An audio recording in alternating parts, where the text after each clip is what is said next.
Salut à toutes, salut à tous et bienvenue dans cette nouvelle vidéo sur la chaîne C'est mon avis. On se retrouve aujourd'hui pour un déballage de produits, un unboxing. Et comme vous l'avez vu dans le titre de la vidéo et comme vous le voyez maintenant, nous allons déballer ensemble aujourd'hui le Oppo A54 5G. Alors vous avez l'habitude, j'aime bien faire un petit laïus en introduction avant de rentrer dans le vif du sujet, donc quelques petites précisions. Déjà, je m'excuse pour l'état de mes mains parce que j'ai bricolé hier, voilà. Donc ce Oppo A54 5G, je l'ai acheté chez Boulanger, donc déjà bravo, parce que le téléphone vient de sortir, il est sorti officiellement je crois le 17 avril dernier. Donc il n'est même pas sorti il y a 8 jours, il est déjà dispo chez Boulanger. J'ai attendu quoi 48 heures pour qu'il arrive, donc franchement c'est très raisonnable. Aussi bravo à Oppo parce que les marques du groupe BBK Electronics, donc je rappelle c'est Oppo, Vivo, Realme, OnePlus, souvent je les taquine un peu, surtout sur les réseaux sociaux, parce qu'ils sont toujours un peu à la bourre face au concurrent, énorme concurrent qui est Xiaomi.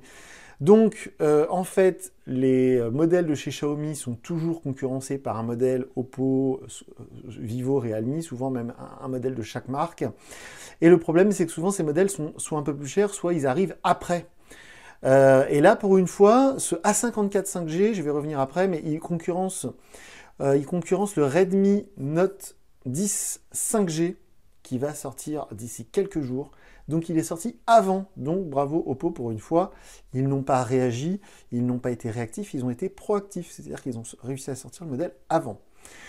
Je vous mets sous la vidéo comme d'habitude le lien vers la fiche technique si vous voulez en savoir plus sur ce téléphone. Mais en gros, il est vendu à 250 €. Allez, je crois 229 si je dis pas de bêtises.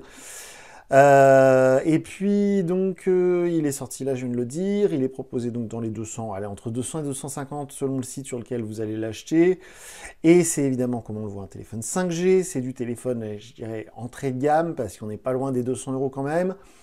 Et comme on va le voir maintenant, c'est un rapport qualité-prix qui a l'air assez intéressant.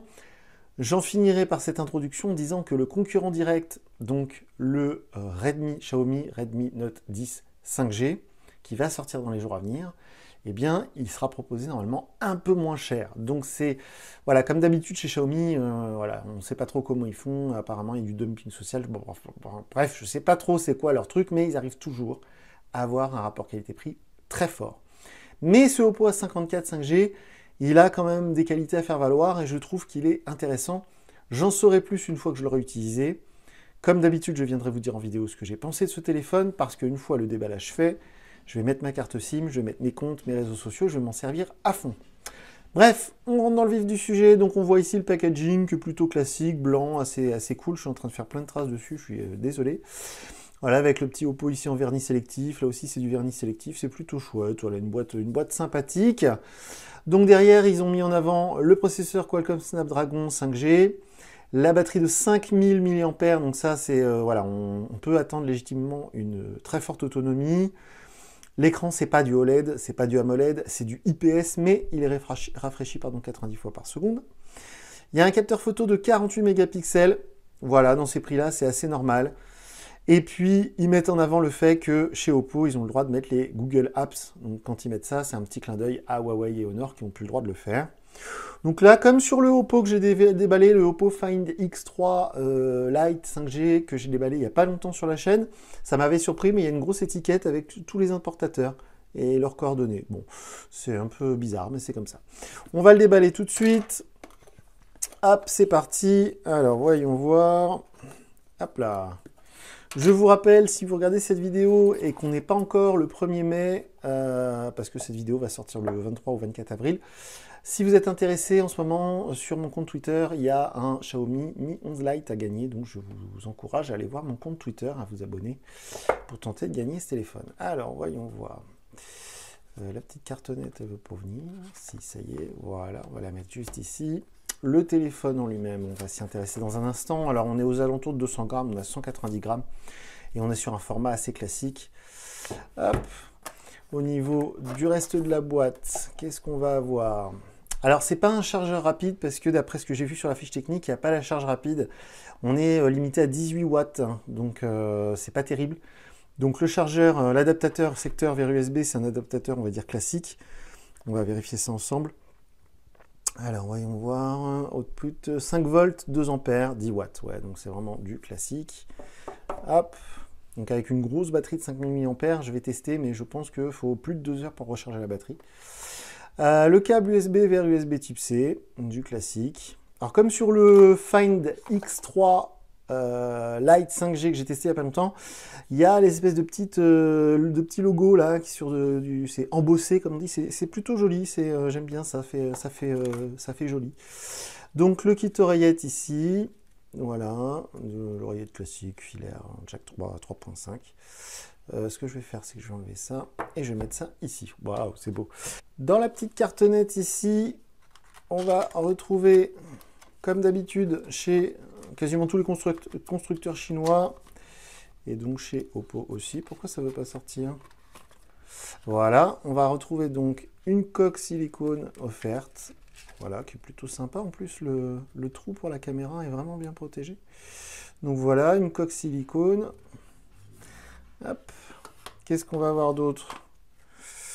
La petite pine pour sortir le tiroir SIM, ça c'est du classique. On va avoir tous les petits guides, voilà, les trucs de garantie, donc tout ça c'est pas très intéressant. Donc plein de notices, et c'est tout. Hop. Alors le téléphone en lui-même, hop. Voyons voir, donc c'est les mêmes choses qu'on a vu sur la boîte. 5000 mAh is the typical value of a battery capacity, the minimum.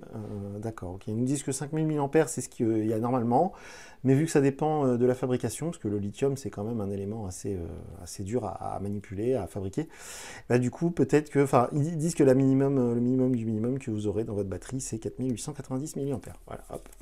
Alors on enlève le petit sachet. Donc ce téléphone, pour être clair, il n'a pas beaucoup de concurrents, on va enlever ça, c'est très moche, puisque il est sous Android 11 natif, donc c'est-à-dire que c'est pas Android 10 qu'on peut mettre à jour, c'est directement Android 11 dans ce téléphone. Donc ce téléphone en 5G, hop, il est là, 5G, à on va dire entre 200 et 250 euros, pour l'instant, il est seul. Il y a du concurrent, mais c'est soit des Android 10, comme par exemple le Redmi Note 9T, que j'avais testé en tout début d'année, ou sinon le Redmi Note 10 5G qui va sortir dans pas longtemps mais qui n'est pas encore sorti. Donc là, si quelqu'un regarde cette vidéo, si vous regardez cette vidéo parce que vous êtes intéressé par un téléphone 5G le moins cher possible et de bonne qualité malgré tout, je pense que ça c'est un billet d'entrée très intéressant pour la 5G. Alors, on va enlever tout de suite cette horrible protection d'écran. J'ai horreur de ça. Je suis désolé, mais moi, ça me démange. C'est plus fort que moi. Alors, on va enlever ça tout de suite.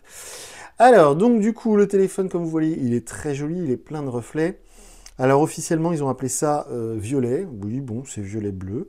Alors, là, il y a une étiquette affreuse que je vais enlever aussi, où il y a marqué l'adresse de Oppo Mobile à Dongguan ou Guangdong en Chine. Bon, je ne sais pas où ils ont collé ça. On s'en fiche. Je vais enlever ça. Hop, voilà, donc le triple capteur, on peut même dire quadruple, ouais, parce qu'il y a un autre capteur ici. Donc le capteur principal, on l'a vu, c'est du 48 mégapixels. Après, il y a le capteur de profondeur, tout ça, pour faire de l'effet bokeh, pour faire de la macro, tout ça. Donc je testerai ça. Je pense même qu'il y a du grand angle. Je vais tester tout ça. Donc en dessous, on a la prise USB type C, le port jack 3.5, le trou pour le micro, les petits trous pour le haut-parleur. Sur le côté ici, on n'a que le bouton Power On-Off qui cache un lecteur d'empreintes. Et oui, à ce prix-là, on n'a pas de lecteur d'empreintes sous l'écran. On a un lecteur d'empreintes sur le bouton ici. Et puis de l'autre côté, donc on a les volumes, le bouton volume moins, le bouton volume plus et le tiroir SIM. Et au-dessus, on n'a rien du tout. Il n'y a même pas de trou pour le second micro, ce qui est assez surprenant. Bref, on va l'allumer tout de suite. Donc comme je vous le disais, c'est du Android 11.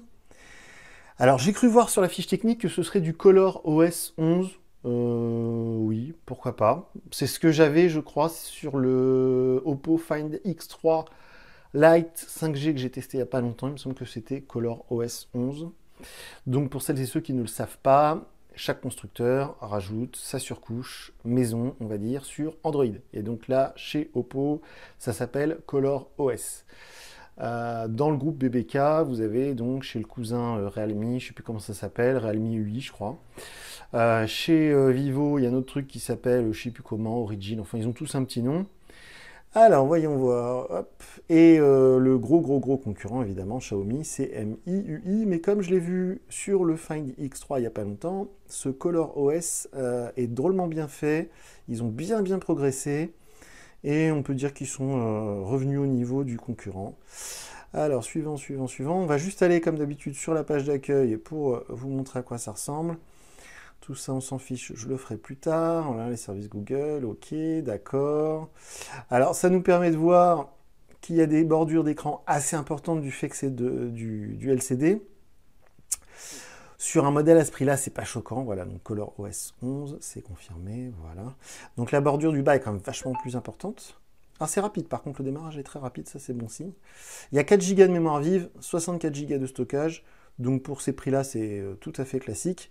Faut aller un petit peu plus cher normalement pour trouver 6 Go de mémoire vive. Et donc voilà, les bords d'écran sont un peu plus importants que sur un modèle avec un écran AMOLED. Ça, c'est une contrainte technique, on va dire. Alors, donc vous voyez la page d'accueil, donc c'est du Color OS 11. Ça ressemble beaucoup à ce qu'on a vu sur le Find X3 il n'y a pas longtemps.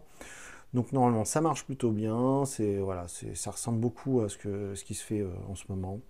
Mais c'est une interface qui est réussie, qui est stable, qui est fiable, qui est plutôt rapide, donc voilà, c'est plutôt une bonne chose. Donc là, moi, ce que je vais faire, je vais mettre ma carte SIM, je vais mettre tous mes mails, mes machins, mes comptes sociaux, tout ça. Je vais m'en servir une petite semaine, je vais prendre des photos, je vais essayer d'installer des jeux, je vais faire voilà, le maximum. Oh, dis donc, par contre, ça fait de la condensation. L'espèce de vitre à rien, c'est la première fois que ça me fait ça.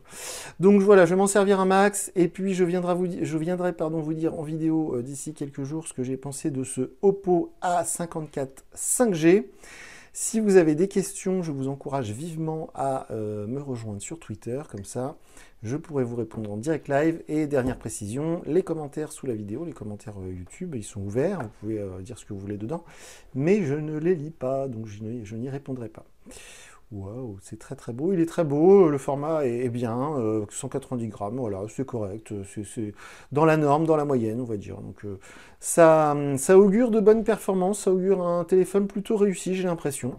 On va vérifier tout ça, et puis bah du coup, je viendrai vous dire ce que j'en ai pensé d'ici quelques jours. Moi, je vous dis à très bientôt pour une nouvelle vidéo sur la chaîne. Salut!